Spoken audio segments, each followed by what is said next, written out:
അച്ഛാ, ഓ ഈ ക്ലോറിൻ വെള്ളമൊക്കെ ശരിക്കും എന്തിനായില്ല ഒഴിക്കണേ? എടാ, ഈ ക്ലോറിൻ കലക്കി വെള്ളത്തിൽ ഒഴിച്ചു കഴിഞ്ഞാൽ കിണർ അണുവിമുക്തമാവും, രോഗമൊന്നും വരത്തില്ല. അപ്പൊ ഈ പുഴയിലും തോട്ടിലും കടലിലൊക്കെ ഇട്ടാ നന്നാവും? ആദ്യം കിണർ വൃത്തിയാക്കട്ടെ, എന്നിട്ട് നമുക്ക് തോടും കുളവും കായലും കിണറും ഒക്കെ കടലും ഒക്കെ നന്നാക്കാം കേട്ടാ. അല്ല, അപ്പൊ ഇനി 2 ദിവസം ചായയും കാപ്പി കുടിക്കുമ്പോ ക്ലോറിൻ ടേസ്റ്റ് ആയിരിക്കില്ലേ? എടാ, എന്ന് ഒരേ ടേസ്റ്റ് കുടിച്ചിട്ട് വല്ല കാര്യമുണ്ടോ? ഒരു ടേസ്റ്റ് ഡിഫറൻസ് ഒക്കെ വേണ്ടേ? എനിക്ക് ക്ലോറിന്റെ ടേസ്റ്റ് ഒന്നും ഇഷ്ടമല്ല. എടാ, ഞാനൊക്കെ നിന്റെ പ്രായത്തിലേ എന്തുമാത്രം ക്ലോറിൻ കലക്കിയ വെള്ളം കുടിച്ചിട്ടുള്ളതെന്നറിയോ? അച്ഛൻ എന്തിനാ ക്ലോറിൻ വെള്ളം കുടിച്ചേ? ഞാൻ ഈ സ്കൂളിൽ പോകുമ്പോൾ എന്ത് ചെയ്യണം പിന്നെ? ദാഹിച്ചു കഴിഞ്ഞാൽ റോഡ് സൈഡിലെ പൈപ്പിൽ നിന്നല്ലേ വെള്ളം കുടിക്കാൻ പറ്റുള്ളൂ. അതിനകത്ത് മുഴുവൻ ക്ലോറിൻ ഇല്ലേ? ഞാൻ ഇതുവരെ റോഡ് സൈഡിൽ ഒരു ടാപ്പ് ഒന്നും കണ്ടില്ലല്ലോ. ഇപ്പൊ എന്തിനാ റോഡ് സൈഡിൽ ടാപ്പൊക്കെ? നിനക്ക് ആവശ്യത്തിനുള്ള വെള്ളം വീട്ടിൽ കിട്ടത്തില്ല. ഇനി അതല്ല, പുറത്തോട്ട് പോയി കഴിഞ്ഞാൽ നിങ്ങൾ ആരെങ്കിലും ടാപ്പിൽ നിന്ന് വെള്ളം കുടിക്കുമോ? നിങ്ങൾക്ക് അപ്പോൾ ബേക്കറി കയറി അവിടുത്തെ നാരങ്ങ വെള്ളവും ജ്യൂസും ഒക്കെ കുടിച്ചാലേ തൃപ്തിയാവുള്ളൂ. അതൊന്നും എനിക്കിഷ്ടല്ല. എനിക്ക് ഏറ്റവും ഇഷ്ടം ഐസ്ക്രീം മിൽക്ക് ഷേക്കാ. കുടിച്ചോ.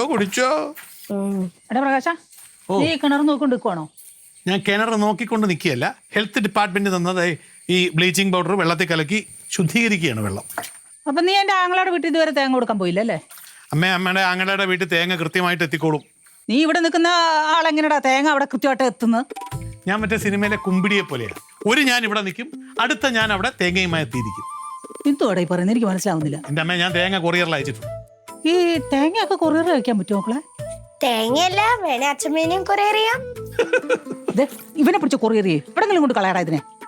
ഞാൻ കുഞ്ഞല്ലേ, എന്നെ പോയി കൊറിയർ ചെയ്ത പോലീസുകാര് അച്ഛമ്മേനെയാ പിടിച്ചോണ്ട് പോവാ. ഞാൻ അച്ഛമ്മേനെ കൊറിയർ ചെയ്തിട്ട് കളയാം. കളയാം.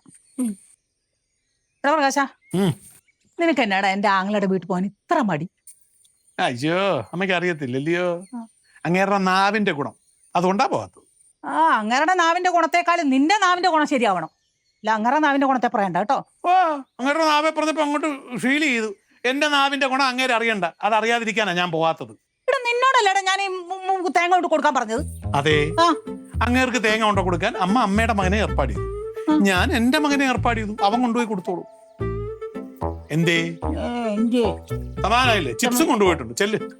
കിണർ വൃത്തിയാക്കുന്നൊക്കെ കൊള്ളാം. ഈ കിണറെല്ലാം കൂടി ഇടിച്ച് അതിനകത്ത് കിടരുത്. മാഡം, ഈ തടിയും വെച്ചോണ്ട് അങ്ങോട്ട് ഊന്നാതിരുന്നാ മതി, എല്ലാം കൂടെ പൊളിഞ്ഞ് താഴെ പോകും.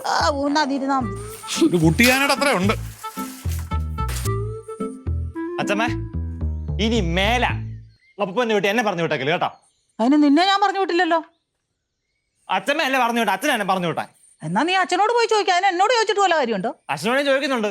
എന്നാലും എന്തൊരു വൃത്തികെട്ട മനുഷ്യനാണ് അപ്പൂപ്പൻ. എല്ലാരും കൂടെ എന്റെ ആങ്ങളുടെ മേത്തേക്ക് കീറുന്ന എന്തിനാടാ? അച്ഛമ്മ അനിയന്റെ സ്വഭാവം ഒട്ടും ശരിയല്ല. പുള്ളി കൊണ്ട് ആർക്കും ഇഷ്ടമല്ല. ആഹാ, അമ്മാവന്റെ വീട്ടിൽ പോയിട്ട് ഇത്ര പെട്ടെന്ന് വന്നു എന്റെ മോൻ? ഞാൻ അവിടെ സ്ഥിരമായിട്ട് താമസിക്കാൻ വേണ്ടി പോയൊന്നും അല്ല. എടാ, അവിടെ നിൽക്കണ്ടായിരുന്നല്ലോ, ഓണക്കാലമല്ലേ. 10 ദിവസം സദ്യയൊക്കെ ഉണ്ട്, ഓണക്കോടിയൊക്കെ മേടിച്ച് തന്ന് നല്ല കുട്ടപ്പനായിട്ട് തിരിച്ചു വരായിരുന്നു. അമ്മാവനും അമ്മായിക്ക് അത് സന്തോഷമായേനെ. ഞാൻ അപ്പഴേ അച്ഛനോട് പറഞ്ഞില്ലേ എന്നെ അപ്പൂപ്പന്റെ വീട്ടിൽ വിടല്ലേ, എനിക്ക് ഇഷ്ടമല്ല. എടാ, അവന് ഇഷ്ടമല്ലെങ്കിൽ പിന്നെ നീ എന്തിനാടാ എന്റെ ആങ്ങളുടെ വീട്ടിലേക്ക് അവനെ പറഞ്ഞു വിട്ടത്? അല്ലേ, അമ്മയല്ലേ പറഞ്ഞ അമ്മാവന് തേങ്ങ കൊടുത്തു വിടണമെന്ന്? അത് ഞാൻ നിന്നെ അല്ലേ ഏൽപ്പിച്ചത്? അത് എന്നെ ഏൽപ്പിച്ച ജോലി എനിക്ക് തിരിച്ച് അമ്മയെ ഏൽപ്പിക്കാൻ പറ്റുമോ? എനിക്ക് അവനെ അല്ലേ ഏൽപ്പിക്കാൻ പറ്റുള്ളൂ. നിങ്ങൾ അമ്മയും മോനും കൂടെ ഏൽപ്പിക്കാതിരിക്കുക എന്ത് വേണം ചെയ്യും. മേല അപ്പൂപ്പന്റെ വീട്ടിൽ എന്നെ പറഞ്ഞു വിട്ടേക്കൽ. ഇത്രയ്ക്ക് പറയാൻ എന്തുകൂടെ അവിടെ ഉണ്ടായത്? ഇതിൽ കൂടുതൽ എന്തോ ഉണ്ടാവും. നല്ലൊരു അപ്പൂപ്പൻ.